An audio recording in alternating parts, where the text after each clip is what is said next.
Oiga, y diputados de oposición expresaron su preocupación por la baja participación en el proceso de selección del próximo fiscal de la Ciudad de México, al registrarse únicamente 9 aspirantes. Al respecto, el presidente del Consejo Judicial Ciudadano, Jorge Nader, explicó que los requisitos para este puesto, establecidos en la Constitución local, eran complejos. Y precisamente para platicar sobre este tema, le doy la bienvenida a Jorge Nader Curi. Él es presidente del Consejo Judicial Ciudadano. Muy buenas tardes, ¿cómo está? Buenas tardes, Blanca. Con mucho gusto estar aquí. Gracias. Cuénteme un poquito, estábamos hablando de cuántas personas se inscribieron para este proceso y que ustedes podamos elegir al fiscal de la Ciudad de México. Originalmente se inscribieron 9 personas, 7 hombres y 2 mujeres. Hicimos un primer análisis de quienes habían cumplido los requisitos documentales, de lo cual resultó que pasaron a la siguiente etapa 5 hombres y 2 mujeres. En total tuvimos 7 candidatos en todo lo largo del procedimiento. ¿Era complejo estos requisitos? Son requisitos muy complejos porque en muchos sentidos son subjetivos. Es decir, la Constitución de la Ciudad de México y la Ley Orgánica, además de pedir una serie de documentos y requisitos objetivos como la edad, ser abogado, etcétera, claro, solicitan otro tipo de requisitos como, por ejemplo, el que en su vida profesional hayan tenido experiencia en el diseño de políticas públicas, que durante su vida profesional hayan actuado bajo perspectiva de género y respeto a la infancia y a los grupos de atención prioritaria, y otro tipo de requisitos que son más subjetivos que objetivos y que es complicado para los candidatos aportarnos la información que nos lleven a considerar que están cumplidos. Y justamente sobre estos candidatos que sí pasaron estos requisitos, cuénteme de ellos. Bueno, son 7 candidatos, 5 hombres y 2 mujeres. Todos ellos cumplieron estos requisitos. De acuerdo al procedimiento que nosotros establecimos, primero hubo una etapa de opiniones ciudadanas y de audiencias públicas, en donde los consejeros nos estuvimos turnando en nuestras oficinas del Zócalo, que nos habilita el Congreso de la Ciudad de México, y ahí recibimos las opiniones de los ciudadanos que quisieron llevarnos alguna carta o presentarse con nosotros a expresarnos de viva voz sus preocupaciones, sus apoyos por alguno de los candidatos o bien su visión sobre lo que necesita la ciudad en procuración de justicia. Esto fue un ejercicio muy interesante porque tuvimos un contacto permanente con la ciudadanía. Y posteriormente a estas opiniones, el Consejo Judicial hizo entrevistas a los candidatos. Antes de esto, Jorge, quiero que me cuentes un poquito qué pedía la gente o qué les opinaba la gente sobre cómo quieren tener la impartición de justicia aquí en la Ciudad de México. En esencia, lo que quiere la ciudadanía es una fiscalía eficiente, que los escuche y que los atienda rápido y bien. Entonces, en esencia, eso es lo que la ciudadanía quiere. Claro. Que alguien los escuche, los atienda rápido y sean eficientes, claro, sin que las investigaciones dilaten tanto tiempo y que, bueno, que el personal también tenga empatía con ellos. Claro, y que estén capacitados. En esencia, básicamente. Justamente, eso fue la primera etapa de este proceso. Digamos, la segunda fue... una vez que tuvimos a los elegibles, así le llamamos. Posteriormente, la semana pasada, tuvimos las entrevistas. Entrevistamos a los 7 elegibles en entrevistas que la menor duró 2 horas y media. Y tuvimos inclusive una entrevista que duró 3 horas y media, porque los consejeros quisimos irnos a fondo. ¿Qué les preguntaban? Bueno, ellos tuvieron que exponer de viva voz el ensayo que nosotros les pedimos. En ese ensayo venía su visión sobre lo que querían en caso de ser fiscales.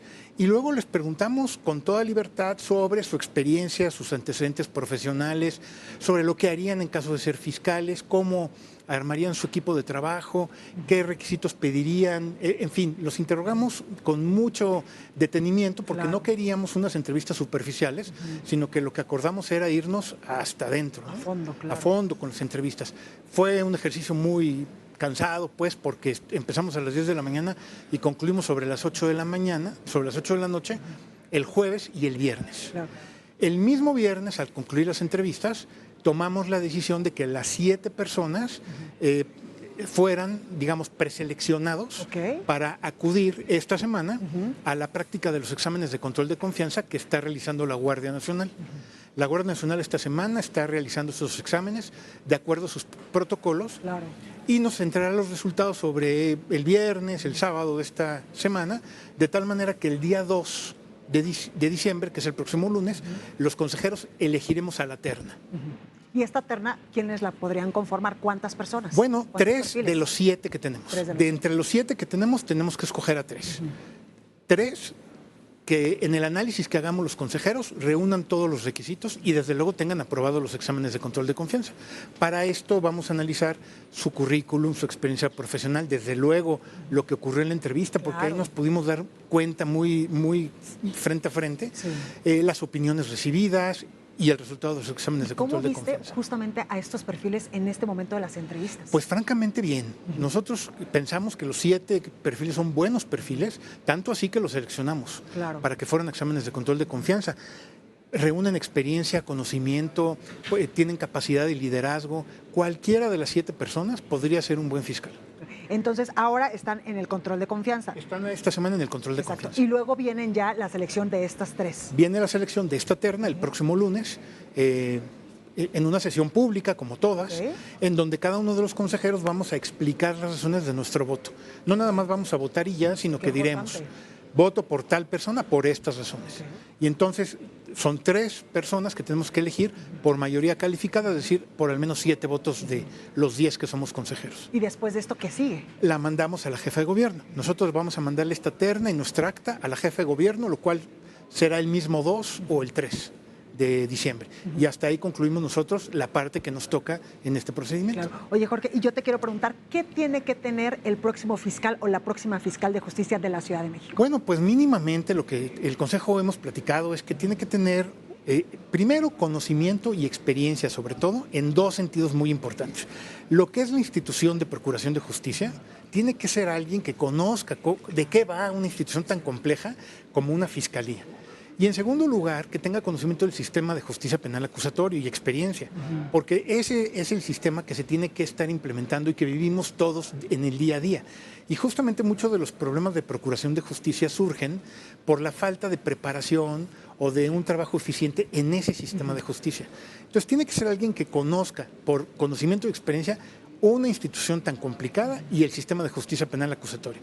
Y además que tenga capacidad de liderazgo, porque tiene que haber un liderazgo hacia afuera, porque el fiscal es un comunicador hacia la sociedad, pero también que tenga un liderazgo que no le da la autoridad de ser fiscal, sino el liderazgo hacia el interior, de tal manera que la institución se mueva. Es una institución muy pesada, que se mueve en términos muy lentos, que se mueva hacia la política criminal y el plan de persecución penal que obligadamente tiene que hacer este fiscal. Mínimamente esos son los requisitos, pero desde luego la Constitución establece otros, como ese, que en su actividad sea respetuoso de derechos humanos, que tenga un antecedente comprobado de, digamos, respeto a los grupos de atención prioritaria, en fin, todos los demás requisitos que nos establecen. Oye, Jorge, ¿y cómo podríamos mejorar la impartición de justicia aquí en la Ciudad de México a través de la Fiscalía? Bueno, yo creo que empezando por tener un buen fiscal. Ayer yo platicaba con los diputados y les decía en esto que hay una preocupación de todos por la participación que no era la que se esperaba.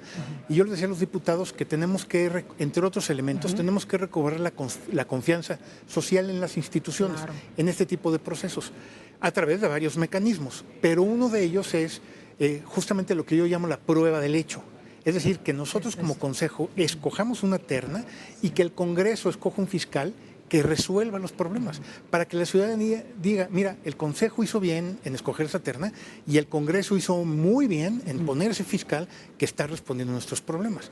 Y entonces tiene que ser un fiscal que tenga una planeación apropiada, que haga un plan de política criminal, digamos, que responda a las necesidades sociales más importantes, pero que combine estos elementos tan importantes, es decir, que sea una fiscalía de puertas abiertas, que ponga a la víctima en el centro de las preocupaciones, que haya un trato rápido y eficiente, cordial, en donde hay una empatía de los ministerios públicos y desde luego que el personal sustantivo tenga los insumos materiales, financieros necesarios para cumplir con esta dinámica. Justamente. Por último te quiero preguntar, Jorge, en la primera etapa de todo este proceso para elegir a esta terna de 3 posibles pues integrantes de la Fiscalía de Justicia de la Ciudad de México, ustedes pues recogieron las opiniones de la ciudadanía. Esas opiniones se las van a dar a quien quede en la Fiscalía para que tenga pues materia de dónde partir y tener una mejor fiscalía. Por supuesto que sí, claro que sí.